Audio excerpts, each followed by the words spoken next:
La ira de Parker Schnabel no estalla sin motivo, pero esta noche arde lo suficiente como para hacerse sentir en toda la operación. El primer turno de un novato se ha convertido en una espiral peligrosamente cercana a la catástrofe, y el coste de ese error es casi inimaginable. No se trata solo de una máquina rota o de un retraso.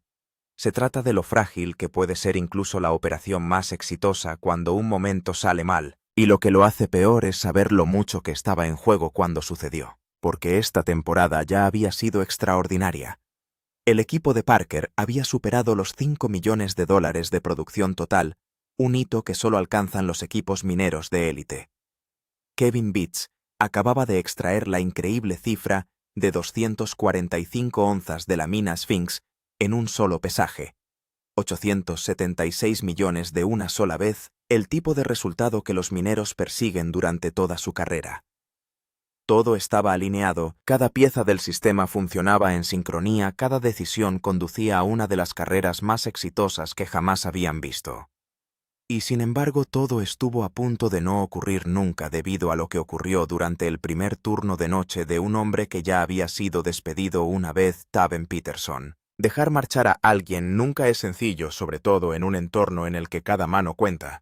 Pero en el mundo de Parker no hay lugar para la fricción.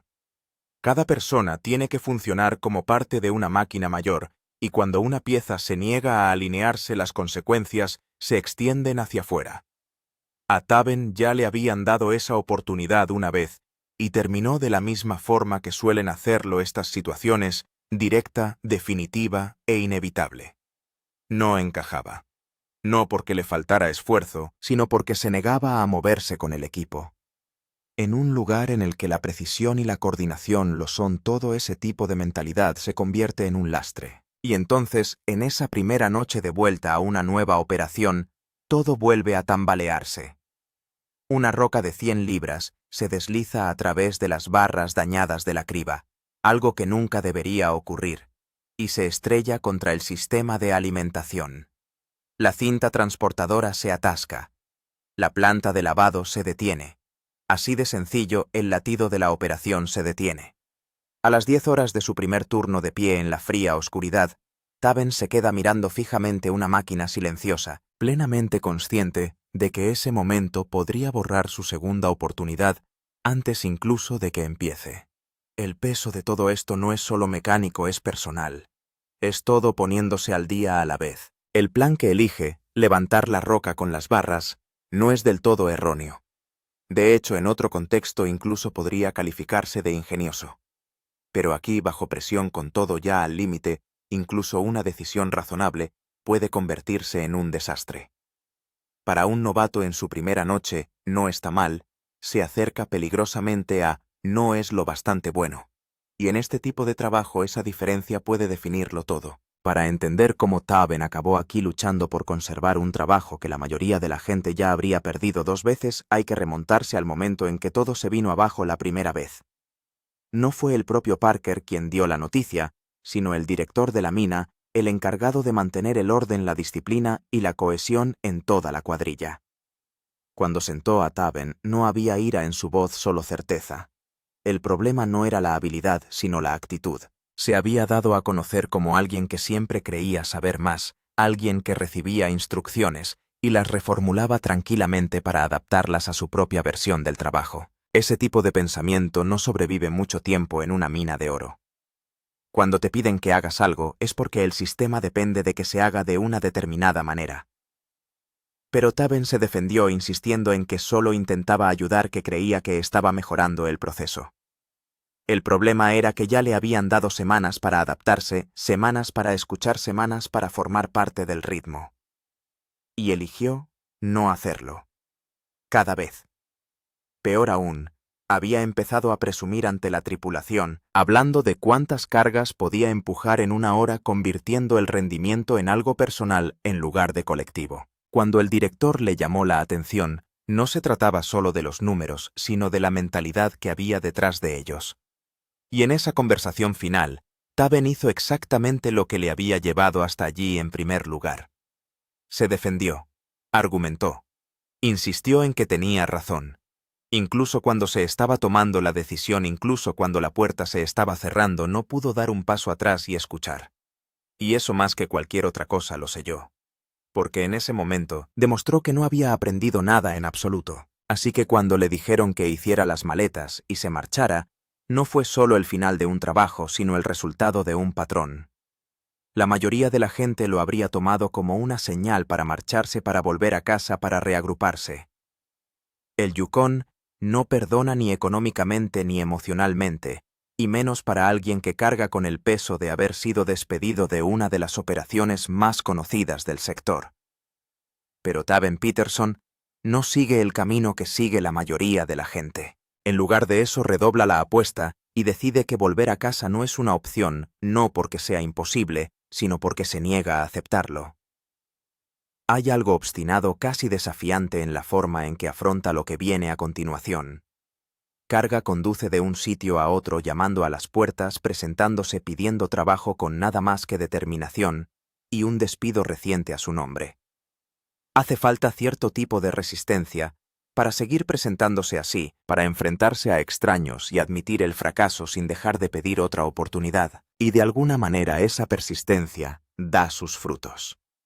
Consigue un puesto con Kevin Beats en Scribner Creek, entrando en una operación que funciona de forma eficiente y sin parar. Es un entorno diferente, un tono diferente, más abierto, más dispuesto a enseñar, pero no menos exigente. Aquí, cada hora cuenta.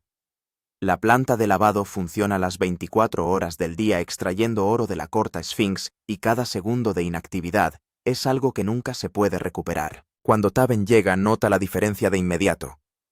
El equipo es acogedor, paciente, dispuesto a enseñarle cómo se hacen las cosas bien. Y casi de inmediato, le colocan en la planta de lavado un puesto de verdadera responsabilidad, sobre todo para alguien nuevo. Es una señal de confianza, pero también una prueba. Kevin no solo le está dando un trabajo, le está dando la oportunidad de demostrar que esta vez será diferente. Taven sabe lo que está en juego ahora.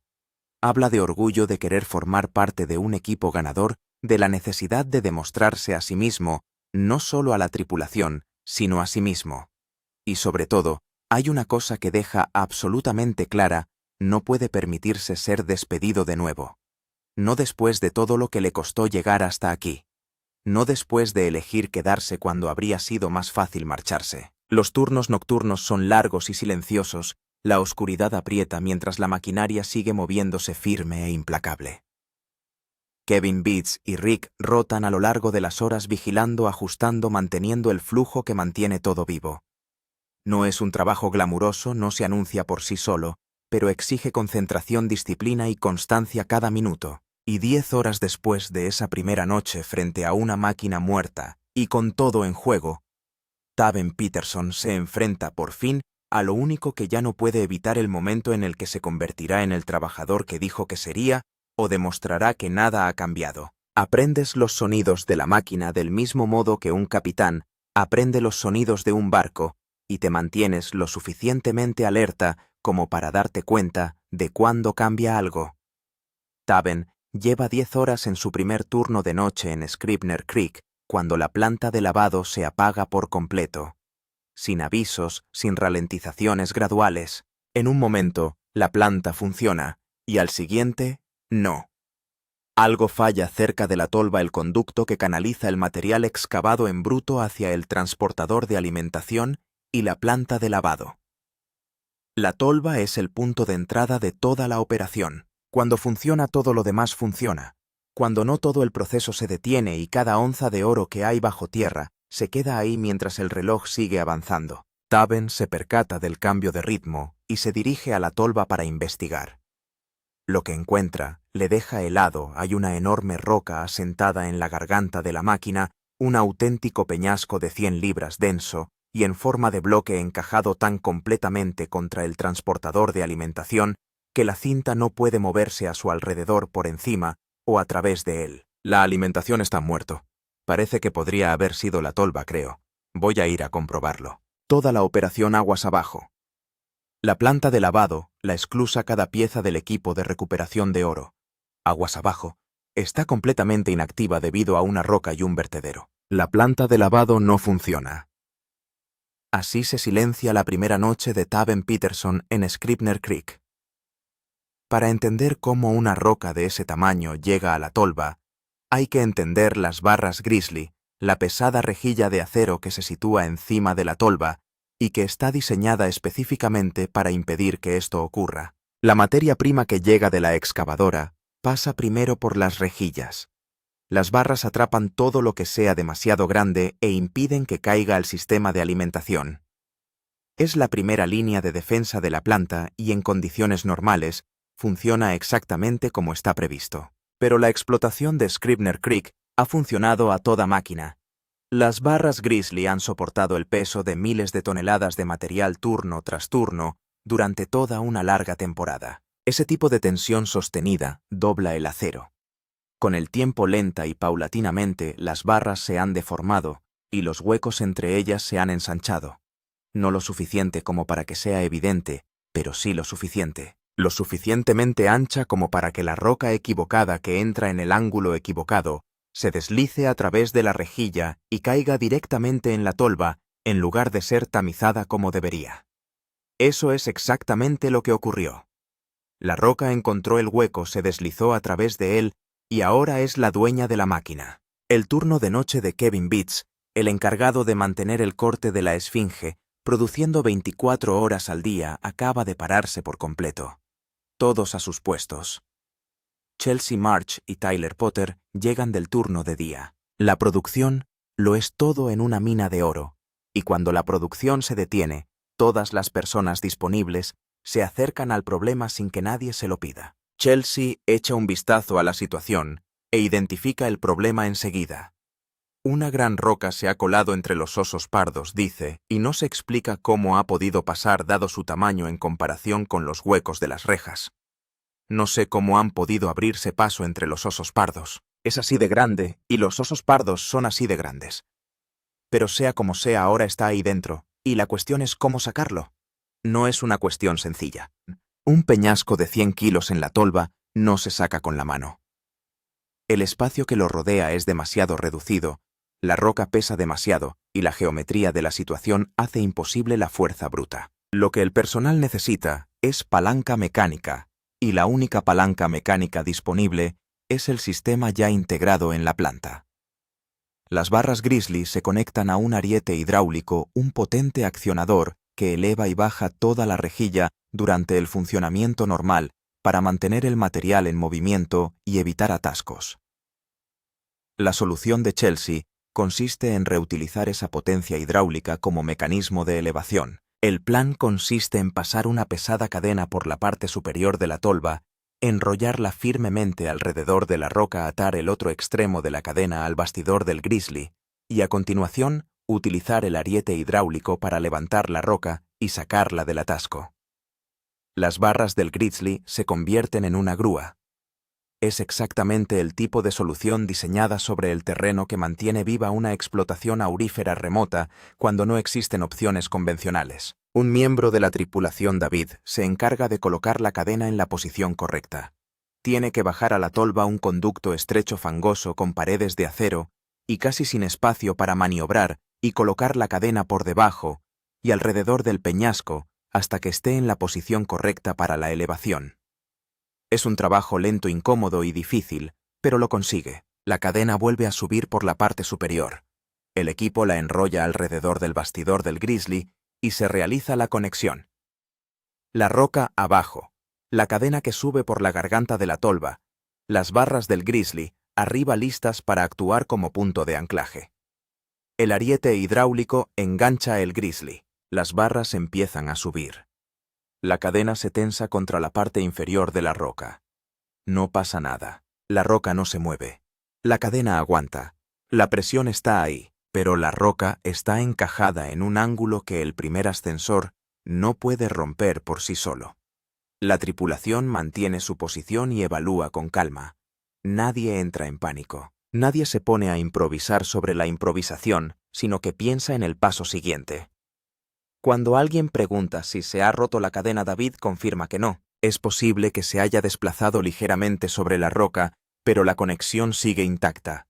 Así que el equipo intenta un enfoque diferente girando el alimentador solo una fracción, no lo suficiente para ejecutar el material a través, pero lo suficiente para introducir la vibración en el sistema y ver si la elevación anterior ha aflojado la roca en absoluto, creado el juego suficiente en el atasco para hacer la diferencia. El alimentador zumba en, por un momento nada cambia, y entonces la roca se mueve. Solo ligeramente al principio un pequeño e inconfundible cambio que indica a todos los espectadores exactamente lo que está a punto de suceder, y entonces cede por completo rodando fuera de la garganta de la tolva y cayendo libre. El transportador de alimentación se abre en el instante en que el canto rodado lo despeja. Todo el camino queda restablecido. La roca golpea el suelo con un fuerte golpe final. Alguien se queda mirándola. Es lo más grande que hay. La planta de lavado vuelve a funcionar. La cinta transportadora se carga. La planta vuelve a zumbar a su ritmo. Cuando Taven observa el reinicio, su alivio es evidente. Lo califica de un poco caótico, pero dice que la planta funciona y eso es lo que cuenta. Cuando Kevin escucha el relato completo de la noche, la parada, la roca de 100 libras, la cadena, el ariete hidráulico, el reinicio, su reacción es directa y mesurada. Lo califica de atasco, confirma que la roca se coló entre los Grizzlies y reconoce que sacarla usando las barras de los Grizzlies fue un buen plan. Luego emite un veredicto sobre la primera noche de Taven tan discreto como significativo. No está mal para su primera noche naranja, la recompensa. Kevin Beats llega a Scribner Creek a la mañana siguiente para encontrar la planta en marcha, y a Taven hace tiempo que se fue a dormir. Hola Taven. Menudo atasco anoche. La roca grande se deslizó a través de los Grizzlies. Veo que la sacaste. ¿Cómo fue eso? Así que terminamos atando una cadena a los Grizzlies y la subimos. Buen trabajo, tío. Gracias. Parece que ya has tenido suficiente emoción por hoy, así que mejor vete a dormir. El equipo le explica lo que ha ocurrido durante la noche, la roca en la tolva, el arreglo de la cadena, las barras del Grizzly utilizadas como grúa, el reinicio. Kevin lo asimila todo y lo llama exactamente lo que fue todo un atasco. Escucha cómo el equipo ha sacado la roca, le dice a David que ha hecho un buen trabajo, y luego señala que Taven probablemente ya ha tenido suficientes emociones por un día y que debería dormir un poco. Su valoración del día de Taven es breve, contundente y totalmente acorde con su carácter. Sacar la roca con las barras Grizzly, dice, fue un buen plan, y para ser su primera noche no estuvo mal. Para un novato que fue despedido de la operación de Parker apenas unas semanas antes, despedido por su propio manager por negarse obstinadamente a escuchar esas 4 palabras, tienen más peso del que podría parecer. No estuvo mal para ser su primera noche, no es un cumplido. Es algo más duradero que un cumplido. Es el reconocimiento por parte de uno de los explotadores de minas más exigentes del Yukon de que un joven que una vez no pudo salir de su propio camino se encontró en una situación realmente grave y la manejó sin empeorar las cosas. Eso es lo que la explotación de Kevin Beats exige de la gente. Esa es la norma. Y esta mañana en particular, Taven Peterson la cumplió. Pero la mañana en Scribner Creek no ha terminado porque Kevin Beats tiene 2 semanas de producción sin descanso en un tarro esperando a ser pesado. Este es el primer pesaje de la temporada de su corte Esfinge, el nuevo terreno por el que apostó toda su estrategia de temporada, y espera al menos 200 onzas.